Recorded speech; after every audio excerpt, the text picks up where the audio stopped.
Hello, students.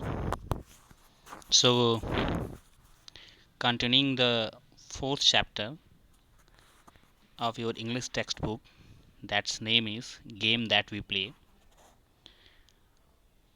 We have discussed up to the first part of this chapter. That is, there is a game. That name is Pokemon Go. Okay, Pokemon. So we have discussed about the Pokemon features and the things that the uh, players use, okay, to while playing this game. Okay, so now we will discuss about the another one, that is The Legend of Zelda, a fantasy video game. So The Legend of Zelda is a fantasy adventure video game series developed by Nintendo for play on the company's video game consoles and other devices. The Legend of Zelda is a fantasy adventure video game series. Okay, ये क्या है? एक adventurous video game series है, एक fantasy है, याद रखिएगा fantasy है, ठीक है। फैंटेसी मीन्स जो मतलब एक्चुअल में ना हो, और जो इमेजिनरी हो, ठीक है। तो एक इमेजिनरी एडवेंचरस वीडियो गेम है जिसमें एडवेंचर पे जाना होता है, ठीक है। एक जो भी इसमें कैरेक्टर होगा उसको हम कंट्रोल करते हुए उस एडवेंचर्स पे जाएंगे, एंड उस पर क्या होगा, ठीक है। तो ये क्या है, ये इसकी एक सीरीज़ है, ये जो गेम है एक सीरीज़ में है, मतलब 1 2 3 4 5 करके एक पार्ट बना हुआ है, ठीक है। So developed by Nintendo for play on the company's video game, जो कि निंटेंडो द्वारा डेवलप किया गया on the company's video game, company के वीडियो गेम पे। जो वीडियो गेम कंसोल्स है, जो भी कंपनी के वीडियो गेम कंसोल्स हैं, कंसोल्स मतलब जिसको हम क्या करते हैं, टीवी के थ्रू कनेक्ट कर देते हैं। जैसे एक, जैसे हम पहले वीसीडी लेकर आते थे ना, तो वीसीडी से क्या कर देते हैं, जो इसका वीसीडी प्लेयर होता था उसको हम उससे कनेक्ट कर देते थे टीवी से, और उसके बाद देन सीडी को हम जो क्या करते थे, उस प्लेयर में हम लगाते थे और उसके बाद हम मूवीज़ देखते थे। तो सिमिलरली एक डिवाइसेस होती थी जिसमें एक कार्ड लगता था, ठीक है, चिप लगते थे, ये कार्ड लगता था, उसको हम लगाते हैं और उसको हम टीवी से कनेक्ट कर देते हैं। देन आफ्टर हम उसको टीवी पे जो जो भी चीज़ें हैं उसको टीवी पे देख सकते हैं, और बाकी एक डिवाइस होगी जिससे कंट्रोल करेंगे हम। जो प्लेयर होगा उसको हम क्या करेंगे, जो प्लेयर होगा वो क्या करेगा, कंट्रोल करेगा उस कैरेक्टर को जो उस गेम में है इन्वॉल्व है, ठीक है। सो वही है जो video game consoles and other devices, और उसके जो भी अदर डिवाइसेस होते हैं उस पर क्या कर सकते हैं हम, इस वीडियो गेम के प्ले जो सीरीज़ है इसको हम खेल सकते हैं। A video game console is a specialized gaming computer that connects to a television. Simply जो भी मैंने बताया अभी कि एक वीडियो गेम कंसोल क्या है, एक स्पेशलाइज्ड गेमिंग कंप्यूटर है, ठीक है, जो कि किसी टेलीविज़न से इसको कनेक्ट किया जा सकता है। In the main Zelda games, जो मेन जेल्डा गेम्स है, the the player controls an elf like boy. Elf like boy मतलब एक ऐसा लड़का जिसके जो कान थोड़े से नुकीले होंगे, ठीक है, थोड़े से शेप्ड होंगे, मतलब जैसे हमारे कान होते हैं उससे सिंपली नहीं, एक शेप्ड फॉर्म होंगे। जैसे एल्फ आपने देखा होगा, बौनों को देखा होगा, बौनों का जो कान होता है, तो ऐसे कुछ मूवीज़ में जो बौने होते हैं उनका कान देखना कभी, ठीक है, बहुत बड़ा होता है और साइड से एक थोड़ा उसके कॉर्नर टाइप का होता है, ठीक है। सो एल्फ लाइक बॉय है उसमें, ठीक है, जिसे प्लेयर कंट्रोल करेगा, जिसका named link on A solitary quest, और जिसका नेम लिंक क्या होगा, एक सॉलिटरी एलोन होगा, अलोन क्वेस्ट पे होगा। Zelda is the name of a princess home link must often rescue, ठीक है। और जेल्डा क्या होगा, जेल्डा एक प्रिंसेस का नाम है जिसे, जो लिंक है उसे जा करके बचाना है, मतलब जेल्डा को सेव करना है। और ये प्लेयर जो होगा, जो जो सॉरी जो इसमें कैरेक्टर है जिसका एल्फ लाइक बॉय है, जिसका कोई नेम नहीं है, सॉलिटरी, ठीक है, उसका एक लिंक होता है, ठीक है, उस लिंक के थ्रू उसको जो भी नाम हो उसको रखेंगे, उसको रख, जो भी नाम हम अपना रखना चाहे रख सकते हैं उसका। तो वो जो आएगा और उस जेल्टा को, जो प्रिंसेस है उसको बचाएगा, आर्म्ड विद अ सोर्ड, जिसके पास तलवार होगी, शील्ड होगा, एंड अदर मैजिकल आइटम्स, और कुछ अदर मैजिकल आइटम्स होंगे। Link must explore puzzle field dungeons and battle fantastical monster, ठीक है। लिंक जो होगा वो एक्सप्लोर करेगा, ठीक है, क्या, पजल फील्ड डंजन्स जो पजल फील्ड रास्ते होंगे या जो भी चीज़ें होंगी जिसमें पजल्स होंगे, जिसमें उसको पार करना होगा पजल्स को समझ करके। जैसे होता है ना कि आप पिक्चरों में देखोगे एडवेंचर्स में, तो जब जाता है तो कुछ रास्ते में अचानक से कोई जादुई चीज़ खड़ी बाहर आती है, कहती है तुम मेरे सवाल का जवाब दोगे तो मैं तुम्हें जाने दूंगा, पहेली बूझनी है। तो ये सारी चीज़ें करना। Then after battle fantastical monsters, तो फिर कुछ मॉन्स्टर्स मिलेंगे रास्ते में, उनसे बैटल करना, ठीक है, फाइट करना। तो ये सारी चीज़ें वो लिंक करेगा। Critics have widely praise the Zelda games for their rich interactive worlds, engaging puzzles and dramatical musical scores। critics have widely praised, ठीक है, बहुत सारे मतलब इस पे critics भी हुए हैं, ठीक है, इस जेल्डा गेम्स पे, फॉर देयर रिच, उसके बहुत ज़्यादा मतलब हाईली डिमांड होने की वजह से, इंटरेक्टिव वर्ल्ड में लोग उसको बहुत ज़्यादा फेमस हो चुकी थी, बहुत ज़्यादा लोग खेल रहे थे। इंगेजिंग पजल्स, उसमें बहुत ज़्यादा पजल्स थे, एंड ड्रामेटिक म्यूजिकल स्कोर्स, इस वजह से इसके बहुत सारे क्रिटिक्स मतलब इस जो वाद विवाद होता है इस पर बहुत सारे, मतलब इस पर हमेशा कोई ना कोई चर्चा होती रहती थी। तो ये बहुत ज़्यादा चर्चा में था, ये जो गेम था कि क्या है वो बहुत ज़्यादा चर्चा में रह चुका है, ठीक है। और इसके किस वजह से, इसके rich interactive worlds, engaging puzzles और ड्रामेटिक म्यूजिकल स्कोर्स की वजह से ये क्या और बहुत ज़्यादा चर्चा में रह चुका है। The Japanese game designer Shigeru Miyamoto created the first Zelda game. तो जो इसके जो डिज़ाइनर थे वो जापानीज थे, और जिनका नाम शिगेरू मियामोटो है, उन्होंने इस पहले जेल्डा गेम को मतलब डिज़ाइन किया। The legend of Zelda release इन 1986। तो जो ये लेजेंड ऑफ जेल्डा है वो 1986 में रिलीज़ हुआ। The game's spirit of adventure and mystery were inspired by Miyamoto's recollections of his childhood exploration of a cave by lantern light, ठीक है। तो जो मियामोटो हैं वो, उनका जो कलेक्शंस होता था जो जब चाइल्डहुड में, तो वो केव में जा करके लैंटर्न लाइट के थ्रू कुछ कुछ ना कुछ चीज़ें, नई चीज़ें खोजा करते थे। तो उनकी भी एक मिस्ट्री, जो उनको मिस्ट्री ढूंढना, एडवेंचर पे जाना तो उनको पसंद था, तो इसी चीज़ से वो क्या होता है, इंस्पायर होकर के, ठीक है, और उन्होंने ये गेम की कोडिंग करी और उसको डिज़ाइन किया। He took the name Zelda from Zelda Gerald, ठीक है, फिज गेराल्ट।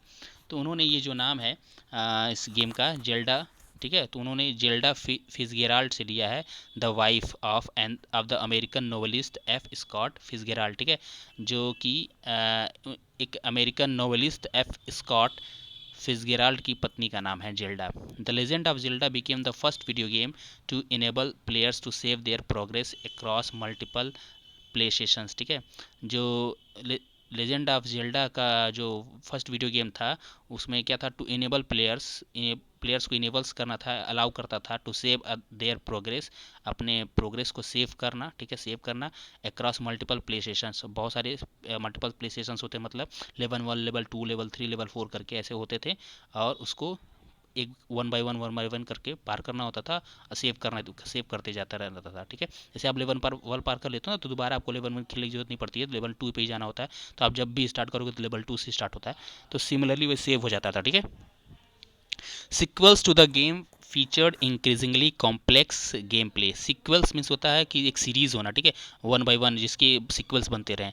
तो sequels of the to the game featured increasingly complex game play, ठीक है, जो इसके सिक्वल्स थे वो धीरे धीरे मतलब कॉम्प्लेक्स होते गए, इसके जो गेम प्ले के जो फीचर्स थे वो कॉम्प्लेक्स होते गए।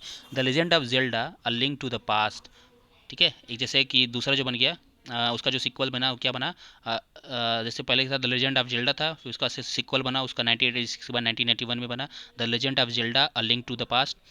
For example challenge players to explore a parallel dark world, ठीक है, तो उसके बाद जो एग्जाम्पल में क्या हो गया, उसके फीचर क्या बढ़ गए, challenge players to explore, player को एक चैलेंज मिल गया टू एक्सप्लोर करने का पैरेलल डार्क वर्ल्ड मिल जाएगा, that mirrored the games main world, ठीक है, जो कि मिरर करता था मेन वर्ल्ड से, उस गेम के मेन वर्ल्ड से मिरर करता था, डार्क वर्ल्ड होता था और मेन वर्ल्ड भी होता था, उसके फीचर्स होते थे। अब इस गेम को मैंने खेला नहीं है तो उसका ज़्यादा आइडिया है नहीं, ठीक है, तो जैसा इसमें एज इट इज़ रिटर्न है उसको मैं उसको उस एक्सप्लेन करने की कोशिश कर रहा हूँ। The legend of Zelda the ocarina of time, फिर उसके बाद से फिर उसका एक सिक्वल आया, क्या आया, the legend of Zelda the ocarina of time, ठीक है, ये 1998 में आया। प्लेयर्स यूज़ मैजिक ओकारिना, ठीक है, जो इसमें प्लेयर्स क्या मैजिक ओकारिना यूज़ करते थे, जिसमें फ्लूट लाइक इंस्ट्रूमेंट होता था, to manipulate the passage of time, ठीक है, पैसेज ऑफ टाइम को पैसेज ऑफ टाइम को मैनिपुलेट करना, ठीक है, उसमें टाइम दे दिया जाता है कि इतने टाइम में ही करना है, तो उसे मैनिपुलेट करके मैजिक ओकारिना यूज़ करके वो करते थे। Early Zelda games like most early electronic games, ठीक है, अर्ली जेल्डा गेम्स, जो पहले का जेल्डा गेम्स था, like most early electronic games, मतलब जितने भी इलेक्ट्रॉनिक गेम्स थे उसके पहले के, feature two dimensional game play. वो क्या था, टू डायमेंशनल गेम प्ले था, ठीक है, मतलब वो 2D फिगर में चलता था, थ्री डी फिगर नहीं होता था। जैसे आजकल हम जो भी गेम खेलते हैं वो 3D फिगर होता है, मतलब उसमें हम 3D फिगर देख सकते हैं, मतलब चीज़ें उसको हमको 3D शेप में दिखाई देती है, लगता है कि एक्चुअल में है वो, ठीक है। लेकिन पहले वो क्या था, 2D गेम में चलता था, जैसे हम बुक्स में देखते हैं ना पिक्चर्स को, एकदम वैसे चलता था। The ocarina time of is consider pioneering work of 3 dimensional play. उसके बाद जो ओकरीना ऑफ टाइम जो था, उसका जो नया सीरीज़ बना था, जो नया वर्जन बना, वो क्या था कि एक 3 डायमेंशनल प्ले था, वो 3 डायमेंशनल वीडियो गेम था। Since 2000 Eiji Aonuma another Japanese designer, 2000 के बाद से क्या हो गया, इजी ओनोमा जो एक दूसरे जापानीज डिज़ाइनर थे, he led development on most Zelda games with Miyamoto playing a more advisory role, ठीक है। तो मियामोटो के साथ मिल करके उन्होंने बहुत सारे जेल्डा गेम्स को डेवलप किए, जेल्डा गेम के अलग अलग सीरीज़ डेवलप किए, और उसको और ज़्यादा उसमें जिसमें उनकी सबसे ज़्यादा मदद की मियामोटो ने उसे सबसे ज़्यादा मदद किया। Aonuma's game the legend of Zelda the wind waker, जो ओनुमास का गेम था वो क्या था, the legend of Zelda the wind waker 2002, ये नया वर्जन था 2002 में उसका, द जेल्डा गेम का, in which players control the wind to sail across a vast ocean, ठीक है, जिसमें क्या करता प्लेयर क्या जो है कंट्रोल करता था हवाओं को, टू सेल क्रॉस है वास्ट ओशन, मतलब एक बहुत बड़े समुद्र महासागरों को पार करने में, ठीक है, महासागर को पार करने में, महासागरों को पार करने में हवाओं का यूज़ करता था, ठीक है। The legend of Zelda twilight princess, फिर उसके बाद ट्विलाइट प्रिंसेस आया, was noted in part for its darker spookier tone, ठीक है। तो ये एक अलग अलग सीरीज आते गए जिसमें अलग अलग फीचर्स आते गए। ओनुमा आल्सो प्रोड्यूस्ड, ओनुमा ने फिर एक और प्रोड्यूस किया, the legend of Zelda skyward sword, ठीक है, स्काई वार्ड सोर्ड जो है 2011 में इसका एक नया वर्जन निकाला। The game introduce virtual sword fights, ठीक है, जो वर्चुअल मीन्स होता है इमेजिनरी, उसमें एक्चुअल में सोर्ड दिखेगा नहीं, ठीक है, उसमें वर्चुअल सोर्ड फाइट्स होगा। That closely track the player swings and thrust with the game controls, जो कि क्या करता था, जो प्लेयर्स के जो स्विंग्स एंड थ्रस्ट होते थे विद द गेम कंट्रोल्स, उसमें क्या करता था, हाथ से मतलब ऐसे हाथ चलाना होता था, सिंपली उसमें कंट्रोल होता था कि आप जैसा हाथ चलाओगे वो वैसा हाथ चलाएगा, उस पर कंट्रोल होता था, जिसमें वो आपके हाथ के मोशंस को कंट्रोल करता था, ठीक है। तो जैसे आप अपना हाथ घुमाओगे ना, वैसे उसमें वो हाथ घुमाएगा, तो दैट वाज वर्चुअल, ठीक है, आप हाथ में कुछ नहीं लिए हो, ठीक है। लेकिन जैसे एक कभी कभी होता था ना, रोबोट्स की मूवी देखोगे, तो जो रोबोट को कंट्रोल करता है तो वैसे फाइट हाथ हाथ चलाता है, तो रोबोट भी वैसे ही हाथ चलाएगा देख करके। तो सिमिलरली क्या इसमें भी था कि आप समझ लो तलवार लिए हो, जैसे आप हाथ को घुमाओगे वैसे वो कंट्रोल गेम में वो हाथ घुमाएगा, तो ऐसे वो करता था। तो I think this is going to be interesting one.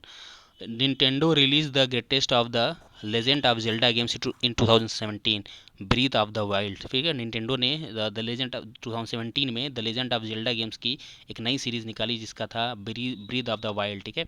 It is a non linear video game, एक नॉन लीनियर वीडियो गेम था that allows players to choose between challenges as well as the path to victories, ठीक है, जो कि players को choose करने के लिए अलाउ करता था, क्या करने के लिए, पाथ को भी चूज़ करना होता था और विक्ट्री के पाथ को भी चूज़ करना था, ठीक है, और चैलेंजेस भी चूज़ करना होते थे, दोनों में से सब चूज़ करके ऑप्शन के साथ चलना होता था। There is no fix story line, वहाँ पे कोई फिक्स स्टोरी लाइन नहीं थी। And players can choose their own plots, ठीक है। जैसे बहुत सारे होते हैं ना, जैसे आपको कोई गेम होता है जिसमें आप ऑप्शन देता है कि आप किस आइलैंड पर उतरना चाहते हैं, तो आपको ढेर सारे आइलैंड्स के ऑप्शन देते हैं, ठीक है, तो आप किसके साथ स्टार्ट करना चाहते हो, तो उसमें भी आपको बहुत सारे आइलैंड्स के अलग अलग एडवेंचर्स के पिक्चर्स दे देता था, उसमें आपको जो भी चूज़ करना है चूज़ कर सकते थे, और उसके बाद आप पहले उसको पार करते थे, ठीक है। So breath of life of the wild takes place in the kingdom of Hyrule, ठीक है, breath of the wild takes place in the kingdom of Hyrule, Hyrule के जो ब्रीथ ऑफ वाइल्ड था वो किंग हेरूल के किंगडम का था, ठीक है। This kingdom which is protected by 4 divine beasts, जो कि उसमें जो जिसका किंगडम था वो 4 डिवाइन बीस्ट से, ठीक है, डिवाइन बीस्ट कहना मतलब जो बहुत बड़े बड़े जानवर होते हैं वो उसको उसकी रक्षा करते थे, ठीक है, प्रोटेक्शन करते थे। And an army of guardians, और उसके कुछ गार्डियंस होते थे जिसमें आर्मी होती थी, एंड ऑटोमेटेड वेपन्स, और उनके पास बहुत सारे ऑटोमेटेड वेपन्स होते थे। जो मतलब बहुत सारे ऑटोमेटेड वेपन्स होते थे उस गेम में, slips back into a dark age, ठीक है, जो कि डार्क एज में होते थे, ठीक। तो the challenge in the game is to unlock a secret ending in which Link and Zelda engage in, ठीक है। इस गेम का जो चैलेंज होता था कि अनलॉक करना सीक्रेट एंडिंग, एक सीक्रेट एंडिंग को, इन विच लिंक एंड जेल्डा, जिसमें लिंक, लिंक मतलब क्या हो, जो उसमें जो हमारा, जिसको हम प्ले कर रहे हैं, जो हमारा कैरेक्टर है जिसके साथ हम खेल रहे हैं, एंड जेल्डा जो दूसरी जेल्डा है princess, engage in rebuilding the fantasy world of Hyrule, ठीक है, जो कि क्या करेंगे, इंगेज होंगे उसको मतलब अनलॉक करके और एक नया फैंटेसी वर्ल्ड बनाएंगे हायरूल का। At the end of this fantastic journey Zelda who once possessed supernatural powers, और इसके फैंटेस्टिक जर्नी के एंड में क्या होगा, जेल्डा जो है प्रिंसेस है उसके पास खुद फिर से उसकी सारी सुपर नेचुरल पावर्स मिल जाएंगे, becomes a more ordinary but happier character, और एक मतलब एक बिल्कुल एकदम से साधारण और एक हैप्पीएस्ट कैरेक्टर बन जाएगी, ठीक है। सो चैलेंजेस वर्सेस बेनिफिट्स, अब ये सारी चीज़ें तो थी, अब इसमें बता रहा है कि जो गेम्स होते हैं उनके बीच में चैलेंजेस और उसके जो बेनिफिट्स होते हैं वो क्या होते हैं। We do know what the disadvantages of computer gamings are, हम शायद हम जानते हैं कि जो हमारा जो कंप्यूटर गेमिंग है उसके क्या डिसएडवांटेजेस हो सकते हैं। They tend to cut people off from reality, जो ये क्या करता है कि हमें बाहर की दुनिया से, जो एक्चुअल की रियल दुनिया है उससे हमको अलग कर देता है। And push them towards living in imaginary worlds, और हमें एक इमेजिनरी वर्ड्स में, वर्ल्ड में की तरफ ढकेल देता है। मतलब हम सोचने लगते हैं कि हम, कभी कभी होता है कि हम पहाड़ों पे जाते हैं, आसमान में उड़ते हैं, ये सारी चीज़ें हम इमेजिनरी वस्तु, ये कैसे होता है, हम मूवीज़ को देख करके जो इफेक्ट पड़ता है ना, जिसमें हम अपने आप को सुपर सुपर पावर वाला मैन क्रिएट कर लेते हैं अपने अंदर, ठीक है। तो वह सारी चीज़ें हैं, मतलब हम क्या करते हैं, रियल लाइफ से कट करके बाहर के लाइफ में इमेजिनरी वर्ल्ड में चले जाते हैं, making it difficult for them to relate to the world around us, और ये जो कि हमारे लिए, तो हम हमारे लिए प्रॉब्लम क्रिएट करता है कि इसको हम रिलेट कर सकें अपने जो हमारे वर्ल्ड के अराउंड में है, हमारे अराउंड में जो वर्ल्ड में जो हो रहा है उसको रिलेट करने के लिए। On the other hand video games do produce the same kind of benefit that usual sport do, दूसरी जगह पे जो वीडियो गेम्स होते हैं वो अलग, जो एक और मतलब वही बेनिफिट देता है जो अदर स्पोर्ट्स भी देते हैं, उसी टाइप का कुछ बेनिफिट वो भी देता है। Today games are seldom played by individuals, आजकल गेम जो है मैक्सिमम क्या होता है, कभी कभी इंडिविजुअल्स अकेले खेला जा सकता है। There is a lot of social networking, बहुत सारी सोशल नेटवर्किंग है that happens around video games, जो कि वीडियो गेम्स के अराउंड में होते हैं। And games are often use to teach different subject including languages, और ये जो गेम्स होते हैं डिफरेंट डिफरेंट लैंग्वेजेस भी सिखाते हैं, ठीक है। ये हेल्प करते हैं हमारे माइंड्स के इंटेलेक्ट को बढ़ाने में, जैसे हमारी सोच को बढ़ाने में, कैसे हम किसी पजल्स को सॉल्व कर पाएँ, तो हमारी पजल्स सॉल्व करने की जो कैपेबिलिटी होती है उसको बढ़ाता है, हमारे सोचने की क्षमता बढ़ाता है, ठीक है। Gaming helps us improve cognition, यही चीज़ें, ठीक है, ये हमारी कॉग्निशन को इम्प्रूव करने में, कॉग्निशन मतलब अंडरस्टैंडिंग को इम्प्रूव करने में, that is the ability to reason and analyse things happening around us, और जो कि क्या करता है, मतलब जबकि कॉग्निशन मतलब जो एबिलिटी, जो कि हमको हमारे चारों तरफ जो हो रहा है, जो कंडीशंस है, जो पजल्स हैं, उसको क्या करना, उसको एनालाइज करना, सॉल्व करना, ठीक है, समझने में उससे हमारे क्या करता है, हेल्प करता है। कंप्यूटर और video games also help us solve problems, reduce stress and become more creative, ठीक है। कंप्यूटर गेम्स हमें प्रॉब्लम सॉल्व करने में, स्ट्रेस रिड्यूस करने में, जो हमारे टेंशन्स होते हैं उसको रिड्यूस करता है, और हमको और ज़्यादा क्रिएटिव बनाता है। अब इसका मतलब ये नहीं कि आप बैठ करके गेम खेलना स्टार्ट करते, पढ़ाई में मन नहीं लग रहा है तो आप लगे गेम खेलने की, पढ़ाई में मन नहीं लग रहा है तो पापा टेंशन थोड़ा सा स्ट्रेस दूर करना है इसलिए गेम खेलेंगे, ऐसा कुछ नहीं, ठीक है। सो आप इसको बहुत ज़्यादा बेनिफिट में नहीं लेंगे, एडवांटेज है लेकिन डिसएडवांटेज बहुत ज़्यादा है, ठीक है। ये हमको आपको क्या करेगा, रियल वर्ल्ड से बहुत अलग कर देता है, जो कि हमारे लिए थोड़ा बहुत ज़्यादा प्रॉब्लम क्रिएट करता है, ठीक है। Then why do older people disparage video games gaming so much, तो जो पुराने लोग हैं वो इससे क्यों अपने आप को अलग रखते थे, डिस्पैरेज मतलब इसके बारे में कुछ उल्टा सीधा बोलना वीडियो गेम्स के बारे में, कि मतलब तब देखो दिन भर गेम खेलता रहता है, ये है वो है, ठीक है, अब पढ़ाई बर्बाद हो जाएगा, ये हो जाएगा वो हो जाएगा, ठीक है। तो ये सारी चीज़ें जो ओल्ड पीपल हैं ये क्यों बोलते रहते हैं, while they might have their fair share of reasons for doing so, ठीक है। ऐसा करने के लिए उनके पास खुद के कुछ बहुत सारे अनुभव होते हैं, ठीक है, रीजंस होते हैं, बताते हैं, कारण होते हैं कि ऐसा वो क्यों करते हैं। Do remember that they have never played these games, याद रखो कि उन्होंने कभी ये गेम्स कभी खेले नहीं है। And feel out their depth when it comes to the world of video games, ठीक है। And feel out of their depth, और उनके महसूस करो कि उनके गहराई से जब when it comes to the world of video gamers, ठीक है, कि ये कब, मतलब उनको ये एहसास नहीं है कि ये कब मतलब जो वीडियो गेम्स का वर्ल्ड बन क्रिएट हो गया। So next time do ensure that you and your granny are ना on your consoles playing the latest version of the legend of Zelda games, ठीक है। सो नेक्स्ट टाइम इंश्योर करिए you और your granny means जो आपके साथ जो video games खेलना पसंद करते हैं, ऑन योर कंसोल्स, आपके कंसोल्स पे, वीडियो गेम के कंसोल्स पे, playing the latest version of the legend of Zelda games, कि आप जो लेजेंड ऑफ जेल्डा गेम्स का जो लेटेस्ट वर्जन है उसको आप खेल रहे हो, ठीक है। So you can also play this games, ठीक है। This is also I think interesting one, and you will definitely like this game, okay। So I'm not saying that you have to play this game, okay। So if you want, then you can in place of PUBG you can like this game। So with this we end the sessions of today, and there is some glossary here that you have to, there is a word meanings in glossary, the words and meanings are there, and that you have to learn, okay। And some questions are there, work with a partner, complete the chart you have to fill this, okay। I think I have given this, not I have not given this, you have to fill this with you, okay, with the help of your textbook। So take the help of textbook and fill this chart also, okay। So with this we end the sessions. Thank you, bye bye, take care.